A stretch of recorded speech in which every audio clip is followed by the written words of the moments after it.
After his team lost 2-1 to Real Madrid, Xavi Hernández claimed that Barcelona deserved victory in the game. And the idea of deserving to win in football is always an interesting one. Most of the time it's just a response to disappointment, but other times it probably has more validity.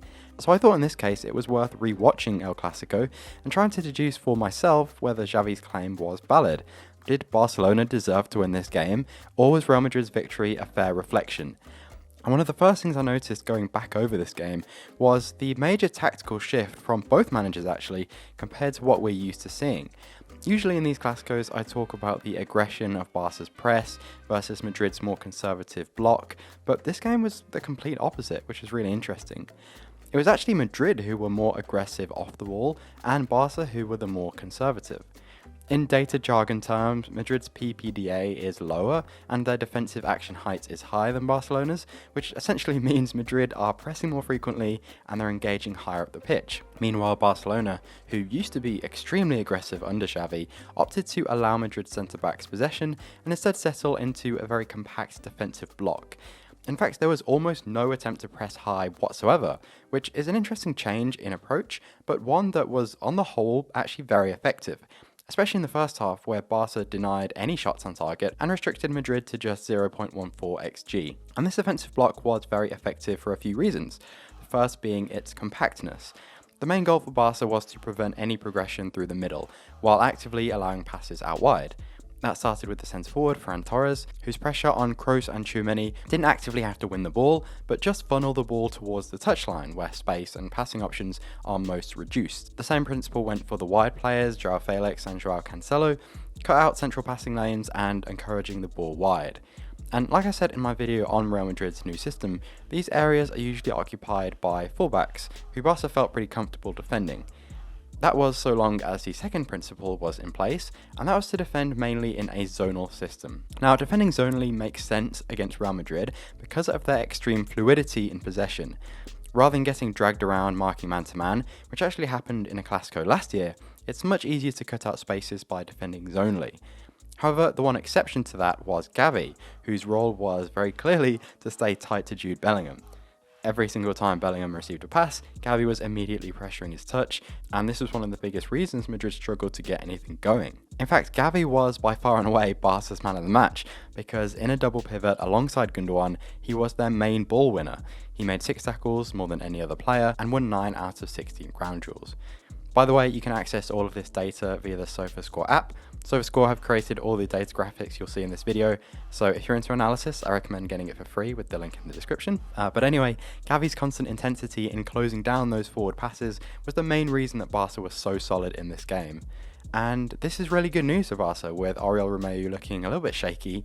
The ability to have Gavi in this double pivot creates some really nice options going forward. But there was one more important principle in Barca's defensive block, and that was having João Cancelo, who started at right wing, dropping back into the defensive line when the ball was on the left. And the reason for this was to allow Araujo to stay centrally, marking Vinicius, and then have Cancelo go out to close down the overlapping fullback, which was Mendy. So again, all about being solid centrally, and against this defensive block, Madrid produced very little. It's also, of course, worth saying that Barca were pretty good on the ball in that first half. Without going into too much detail, really the biggest positive was that they didn't rush despite playing against a high line.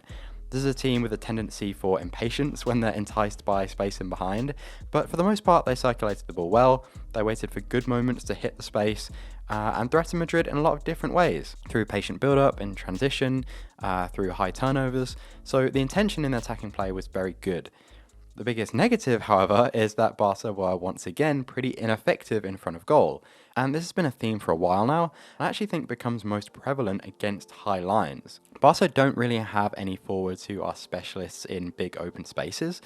João Felix has been very good so far, but he had 2 good chances in transition and really failed to take advantage of either of them. Balde was once again pretty ineffective when he was in behind.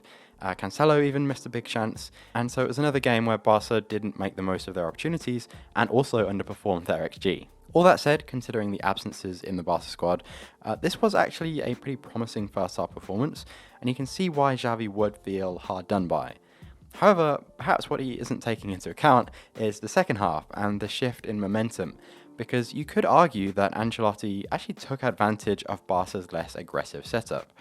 Certainly the substitutions of Camavinga and Modric were pretty significant. I think they just added a composure, a quality, and a real patience that they needed against such a compact block. But remember, as solid as Barca were, the downside of not pressing the centre-backs and dropping into a back five is that even if you do repel attacks, you're not actively winning the ball back.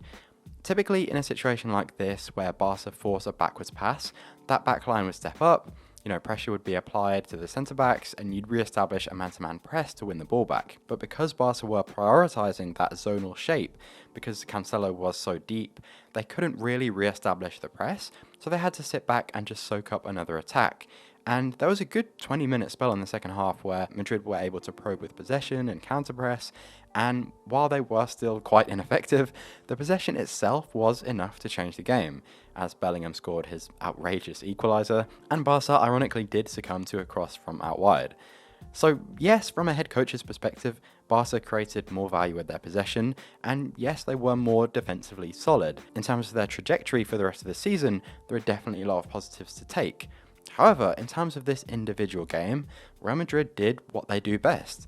They adjusted to their opponent and they adjusted to the game state. They were more patient than Barca in the second half, they kept up their aggressive press, and although that did present some chances in transition, Barca just didn't have the tools to take advantage. Many would call that a calculated gamble from Ancelotti, and one that paid off. So can you say that one team or the other deserved to win this game? Not by any significant margin, no. I think from a tactical perspective, Barca had the advantage, but this is a trend that we've been seeing for a while now, a lack of decisiveness in a big game that ends up being costly. And when your season is defined by games like this, at some point, deserving simply needs to become winning. And that's a reality that Barcelona need to accept.